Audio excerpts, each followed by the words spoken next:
Hello friends, how are you all? Today I'm going to share with you on how to grow peas at home from seed to harvest. So let's get started. Growing peas is very easy and fun and perfect for a small backyard garden or container gardening, and you can sow them in late winter to spring, summer, and fall. Peas love moist, fertile, and well-drained soil. And if you have sandy soil like I have, you can mix it with compost or H manure if you like. And peas love and thrive in sunny location, but will tolerate in shade afternoon. They can also germinate as fast as 7 days to 14. So if you want, or you can grow them also from seed or plants. And if you have a small garden or like to do container gardening, I highly recommend these cascadia peas. These are dwarf snap peas that are sweet potted and very tasty and crunchy, and you can eat it raw, and it grows approximately like less than 3 feet.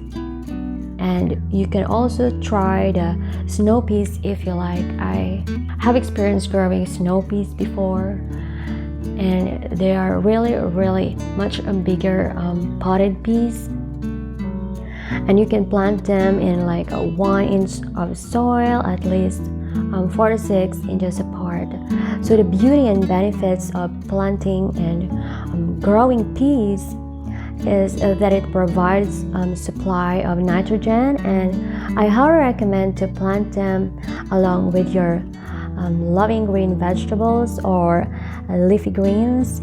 Here in my garden, I have planted them between my kales, mustards, and my salad greens. Since they're dwarf variety, there are types of peas that doesn't require a lot of trellis or high stakes, and I just use short bamboo sticks to keep them upright and tie them to prevent them from climbing or binding into neighboring vegetables. And you can use also chicken wires if you have, or netting for your peas if that's available to you. Now let's go to watering. So peas doesn't really require a lot of watering while they're just sprouting or germinating, but when it starts to flower and develop or form pods, I highly recommend to water your peas well at the base, especially because when you don't give them enough water, it will affect your harvest. So be careful not to overwater them as well, because it can cause fungal disease and your plant might drown for too much water. For fertilizer, I highly recommend to use compost, cow manure, or fertilizer that's rich in potassium or potash. The one I'm using here is the Job's organic fertilizer, and I have my own compost that I made. If you want to make your own compost fertilizer, I'll leave the link below or here on the screen. You can check it out later if you like. And if you feed them with fertilizer that's high in nitrogen, it will give you abundant leaves and less fruit or peas to harvest. And now let's go to the most exciting part, which is harvesting. So the best time to harvest peas is in the morning, because the pods has more moisture and higher sugar content, and you can choose in which stage of pods you like. If you like shell your peas, you can look for the pods that are fat and not wrinkly, because if you harvested them or you let it putter for a long time, and they will become chewy, stringy, and starchy. So some peas you can see through the peas inside, and the variety that I have here is the dwarf sugar snap peas, also known as cascadia.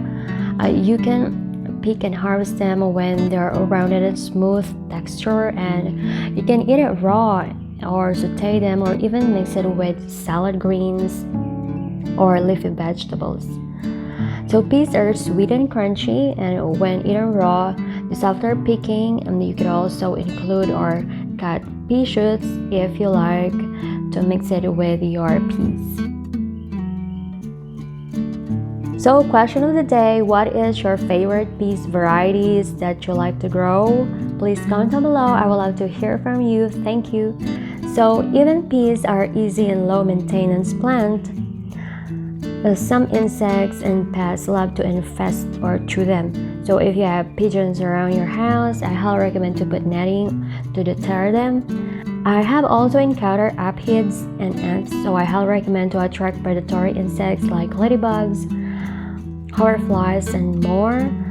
And peas are susceptible to fungal disease. I have encountered it during rainy days and when I water them too much, as well as powdery mildew. You will notice their leaves starts to become white, similar to this in squash. They become white, kind of like that, dusty. So make sure that each plant has enough airflow and space for each other and from other plants as well.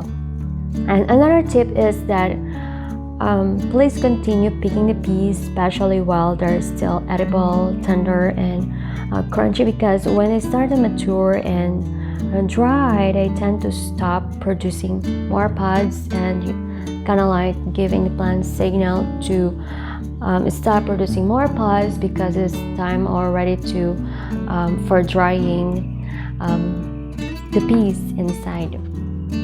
So there you go, guys. That's how to plant peas at home from seed to harvest. And I hope you like this video. Please share if you like. And if you have any questions, please comment down below. And if you want to watch more videos, I have a whole playlist there for you. You can check it out. And thank you and happy gardening.